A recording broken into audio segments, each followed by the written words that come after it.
La Sierra de Sinaloa arde una vez más, y esta vez el fuego alcanzó a quien menos lo esperaba. Lo que durante años pareció una alianza inquebrantable entre dos de los hombres más buscados del noroeste mexicano, acaba de desmoronarse en cuestión de semanas. Fausto Isidro Meza Flores, conocido en el mundo del narcotráfico como el Chapo Isidro, está perdiendo terreno a una velocidad que nadie anticipó.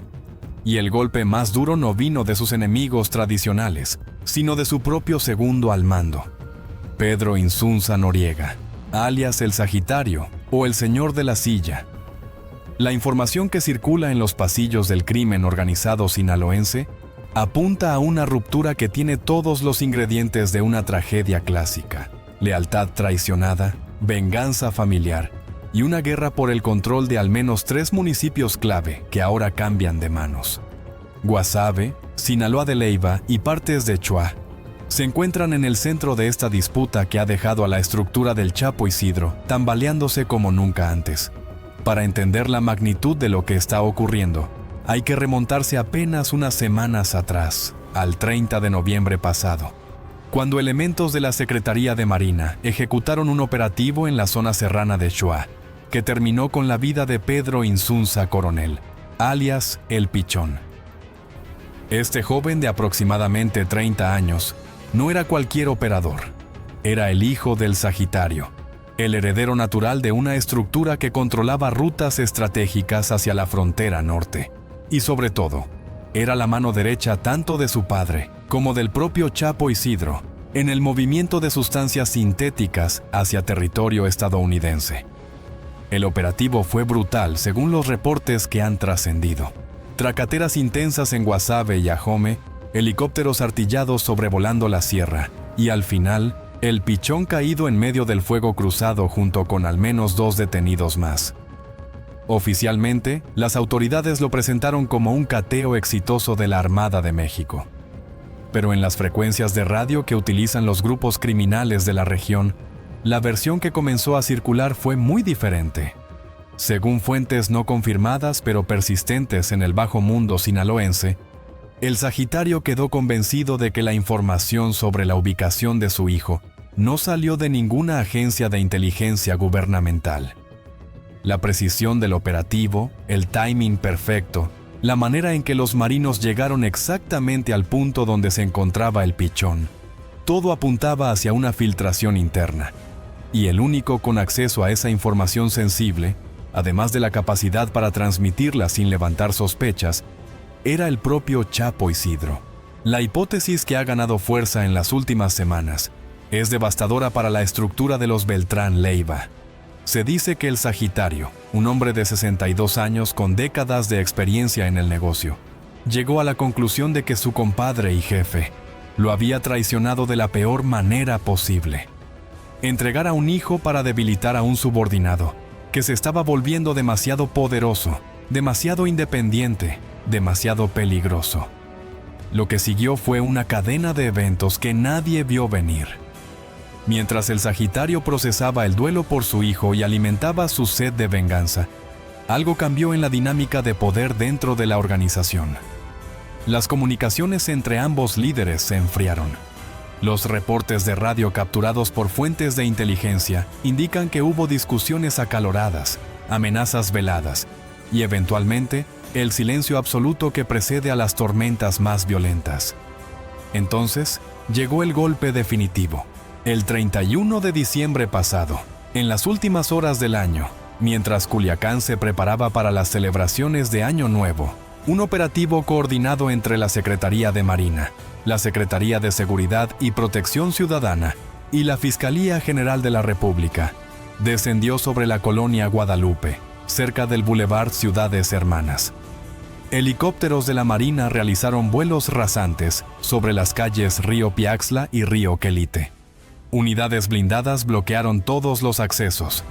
Y en cuestión de minutos, Pedro Insunza Noriega, el Sagitario, estaba esposado y en camino a la Ciudad de México. Junto con él, cayeron 3 personas más. Se aseguraron armas de fuego y cargamentos significativos de fentanilo, cocaína, metanfetamina y heroína. un juez dictó prisión preventiva oficiosa contra todos los detenidos, incluyendo a Miguel Ángel Navas Solís, Gaudencio Nieves López y Juan Ramón Wong, señalados por posesión de armas de uso exclusivo de las Fuerzas Armadas y delincuencia organizada. Pero aquí es donde la historia da un giro que ha dejado a los analistas del crimen organizado rascándose la cabeza. La precisión quirúrgica del operativo contra el Sagitario, apenas un mes después de la muerte de su hijo, tiene un patrón demasiado familiar. Las mismas voces que acusaron al Chapo Isidro de entregar al pichón ahora señalan que también habría sido él quien facilitó la captura del padre. La lógica criminal es fría pero comprensible. Si el Sagitario estaba planeando venganza, si amenazaba con romper la alianza o, peor aún, con pasarse al bando contrario y acercarse a los Chapitos o a la gente del Mayo, entonces eliminarlo del tablero antes de que pudiera actuar era una cuestión de supervivencia. Entregar a tu segundo al mando al gobierno es una jugada extrema, pero en el mundo del narcotráfico sinaloense, donde la traición es moneda corriente, no es algo sin precedentes. Lo que nadie anticipó fue lo que vendría después. Con el Sagitario fuera del juego, su gente quedó en el limbo. Células que operaban en Guasave, en Sinaloa de Leyva, en partes de Choa, de pronto se encontraron sin liderazgo, sin protección y con un dilema existencial que resolver en cuestión de horas. Unirse al Chapo Isidro significaba perdonar la traición contra su jefe caído, pero la alternativa era buscar refugio con los enemigos de siempre. Y eso es exactamente lo que ocurrió. Según reportes que han circulado en las últimas semanas, una porción significativa de la gente del Sagitario decidió que su lealtad estaba con el jefe caído, no con el hombre que presuntamente lo entregó. Estos operadores, que conocían las rutas, los contactos, las estructuras de lavado de dinero, comenzaron a buscar nuevas alianzas. Algunos desaparecieron, probablemente cruzando hacia Sonora o Chihuahua. Otros se integraron rápidamente con estructuras rivales, llevando consigo información invaluable sobre las operaciones del Chapo Isidro. El resultado ha sido catastrófico para la facción de los Beltrán Leiva en la región. Guasave, un municipio estratégico por sus conexiones con rutas hacia el Pacífico y hacia el norte, ha visto un cambio dramático en el control territorial. Las células que antes respondían al Sagitario ahora operan bajo nuevas banderas o simplemente han dejado de existir. Sinaloa de Leyva, otra plaza clave, reporta una situación similar. Y en Choix, donde cayó el pichón hace apenas unas semanas, la presencia de la gente del Chapo Isidro se ha reducido a niveles mínimos. Mientras tanto, en la sierra de Badiraguato, otra guerra se desarrolla con intensidad creciente. La gente del Guano, liderada por Aureliano Guzmán Loera, tío de los famosos Chapitos, ha intensificado sus operaciones contra los músicos, la facción que responde al Chapo Isidro en esa zona. Los enfrentamientos de las últimas semanas han dejado vehículos blindados calcinados, familias desplazadas y un rastro de violencia que se extiende desde La Tuna hasta Huixopa. Los videos que han circulado en redes sociales muestran la magnitud del conflicto. Drones operados por la gente del Guano logran impactar vehículos con blindaje artesanal. Camionetas tipo monstruo quedan abandonadas en caminos de terracería.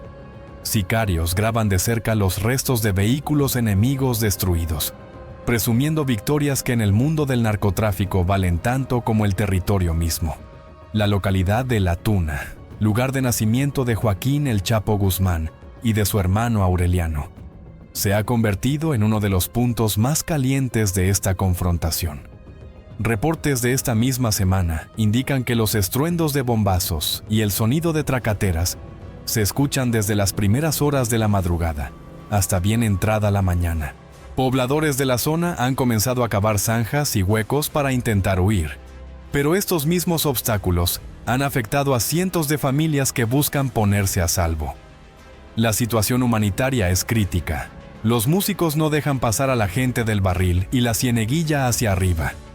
La gente del Guano bloquea la bajada desde el otro lado. En medio quedan civiles atrapados, familias que no tienen nada que ver con el conflicto. pero que sufrirán las consecuencias durante días o semanas si el gobierno no interviene con víveres y apoyo logístico. El contexto más amplio de esta guerra involucra alianzas que habrían parecido imposibles hace apenas un año. Los Chapitos, hijos del Chapo Guzmán, han consolidado una coalición con el cártel Jalisco Nueva Generación y con su propio tío, el Guano. Esta triple alianza ha desplegado recursos militares que superan ampliamente la capacidad de respuesta de las células leales al músico y al Chapo Isidro. Se habla de hasta 300 sicarios de Jalisco y Michoacán, reforzando posiciones en la Sierra de Badiraguato. La gente del Guano ha demostrado una capacidad operativa notable. Decomisan vehículos blindados enemigos, controlan laboratorios clandestinos de fentanilo, coordinan ataques con drones que lanzan explosivos con precisión. Sus videos, que algunos han bautizado como producciones de estilo cinematográfico, muestran convoys en movimiento, tomas aéreas de ranchos rivales y mensajes directos a sus enemigos que no dejan lugar a interpretación. Pero la narrativa oficial que estos grupos intentan construir no siempre coincide con la realidad en el terreno. Análisis detallados de los materiales que circulan en redes revelan contradicciones significativas. En algunos videos, se presume el decomiso de camionetas blindadas como grandes victorias de guerra, pero una inspección cuidadosa muestra vehículos intactos, sin impactos de bala, con el único daño visible siendo llantas ponchadas por trampas en el camino. Los audios de radio interceptados cuentan otra historia. Voces nerviosas admitiendo que están cortos de municiones. Órdenes de guardar parque porque no tienen suficiente para enfrentar a las blindadas enemigas. Coordinación deficiente, donde los operadores no saben distinguir a sus propios compañeros de los rivales. La realidad detrás del espectáculo es menos gloriosa de lo que las producciones audiovisuales intentan presentar. En paralelo a esta guerra serrana, la violencia ha golpeado también el corazón urbano de Sinaloa. Esta misma semana, un comando armado emboscó a un convoy en el que viajaban 2 diputados locales de Movimiento Ciudadano, incluyendo a Sergio Torres Félix, exalcalde de Culiacán.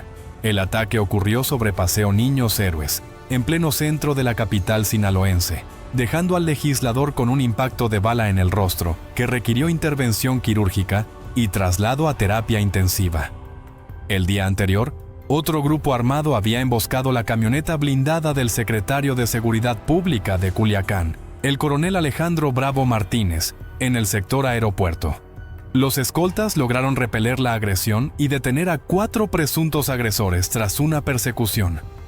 Estos ataques de alto perfil reflejan una estrategia criminal destinada a calentar la plaza y provocar una mayor reacción de las fuerzas de seguridad. El gobierno ha respondido con el despliegue de 1,600 elementos de la Secretaría de la Defensa Nacional en Sinaloa, incluyendo 90 integrantes del Cuerpo de Fuerzas Especiales que serán distribuidos entre Mazatlán y Culiacán. Pero los analistas de seguridad cuestionan si esta respuesta será suficiente para contener una guerra que se libra simultáneamente en múltiples frentes, desde las brechas de la sierra hasta las avenidas de la capital. La captura del Sagitario representa sin duda un golpe significativo a la estructura criminal que heredó el legado de los Beltrán Leiva. Durante años, Pedro Insunza Noriega fue el cerebro logístico detrás de operaciones de lavado de dinero y producción de drogas sintéticas. Estados Unidos lo acusa de narcotráfico extremo y ofrece recompensas millonarias por información que conduzca a otros miembros de la organización. Pero la ironía de su captura es imposible de ignorar. Si las versiones que circulan son ciertas, el Sagitario no cayó por un error propio ni por la eficiencia de la inteligencia gubernamental. Cayó porque su propio jefe decidió que era más útil tras las rejas que caminando libre y con sed de venganza. En el mundo del narcotráfico, donde la lealtad supuestamente es el valor supremo, esta traición resonará durante años. Las consecuencias para el Chapo Isidro son difíciles de calcular. Por un lado, se deshizo de una amenaza interna potencialmente letal. Por otro, perdió a su operador más valioso, fracturó la moral de su organización y entregó información sensible a estructuras rivales que ahora controlan territorios que antes eran suyos. Los 3 municipios que se mencionan en los reportes no son pérdidas menores. Son plazas estratégicas con acceso a rutas de distribución, puntos de producción y corredores financieros que alimentaban la maquinaria criminal. La guerra en la Sierra de Badiraguato continúa mientras estas líneas se escriben. Los bombazos siguen resonando en la Tuna.